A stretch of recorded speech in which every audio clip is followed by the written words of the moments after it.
Une question de Brigitte Loiselet. J'aimerais savoir si M. Asselineau a lu Les Intouchables d'État de Vincent Jauvert, si oui, et s'il arrivait au pouvoir, nous débarrasserait-il de cette caste d'énarques sortis de la botte qui tiennent Bercy, et si oui, comment?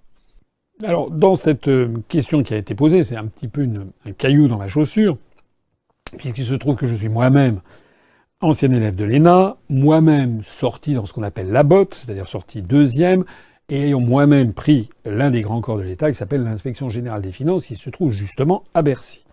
Donc il y a peut-être une petite question un petit peu vacharde contre moi. Ça m'est c'est tout à fait normal qu'on me pose cette question. J'ai pas lu le livre, mais je vois bien ce dont il s'agit. Je pense que, a priori, alors j'ai pas lu le livre, mais a priori, je pense que, comme c'est souvent le cas dans ce genre d'ouvrage, il y a à la fois du vrai et du faux, ou du moins un certain nombre d'exagérations. Même s'il est vrai qu'il y a il y a certainement du vrai dans ce genre de situation. Voilà. En gros, il s'agit d'un livre qui dénonce les privilèges des hauts fonctionnaires de Bercy et qui souligne une espèce d'impunité vis-à-vis du pouvoir politique. Bon. Il y a à boire et à manger là-dedans, hein, parce que moi, je connais la haute administration de Bercy, je connais le monde des énarques. Il faut savoir aussi ce que l'on veut.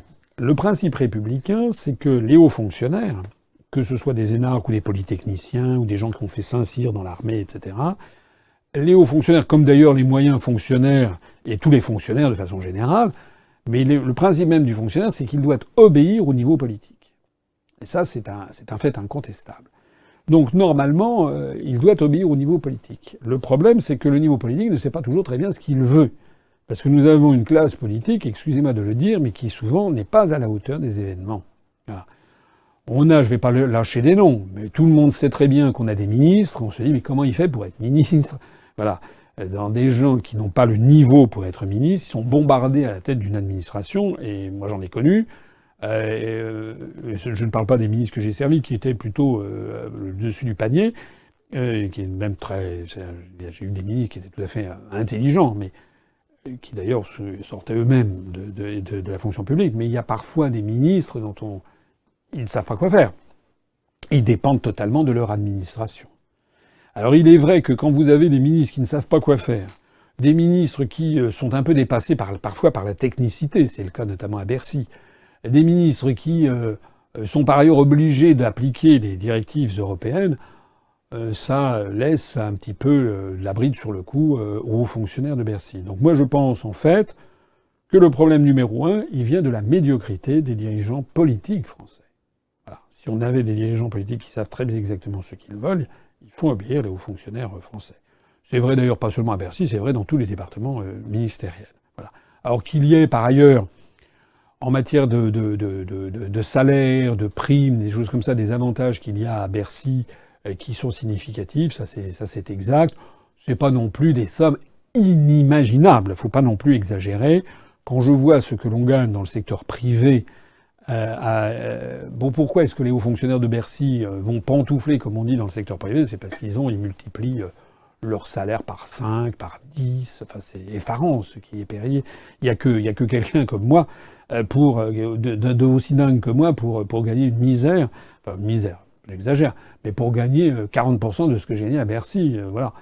J'en profite d'ailleurs au passage pour dire que il y a sur Internet, parmi les attaques que l'on me lance, j'ai vu récemment qu'il y avait l'auteur d'un blog là qui disait que je gagnais 20 000 euros par mois à Bercy, plus les 4 000 euros que me servait l'UPR.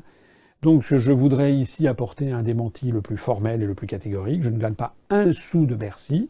Donc les 20 000, d'abord je n'ai jamais gagné 20 000 euros, c'est totalement faux. J'ai même jamais gagné la moitié. Donc c'est faux, c'est un mensonge. Et a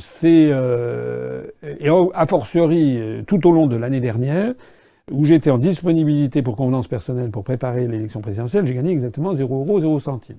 Ce qui m'a mis dans une situation financière personnelle très difficile, je peux vous l'assurer. J'ai d'ailleurs souscrit un emprunt bancaire qui m'a été chichement mesuré. J'ai tapé un ou deux amis pour essayer de joindre les fins de mois. Voilà, je ne veux pas faire pleurer sur mon sort, mais lorsque je vois que quelqu'un qui ne connaît absolument rien se permet de me diffamer de cette façon, franchement, c'est absolument scandaleux. Je crois d'ailleurs qu'on a lancé une procédure judiciaire à son encontre. S'il avait 2 sous d'éthique, il me présenterait ses excuses publiques en disant que c'est une calomnie. J'en profite pour dire, ça n'est pas parce que vous voyez n'importe quel hurluberlu sur Internet qui prend ça et qui dit n'importe quoi sur n'importe qui que c'est forcément vrai. Demandez des preuves. Ce qui a été dit sur moi est totalement faux. Je me permets d'insister. Voilà.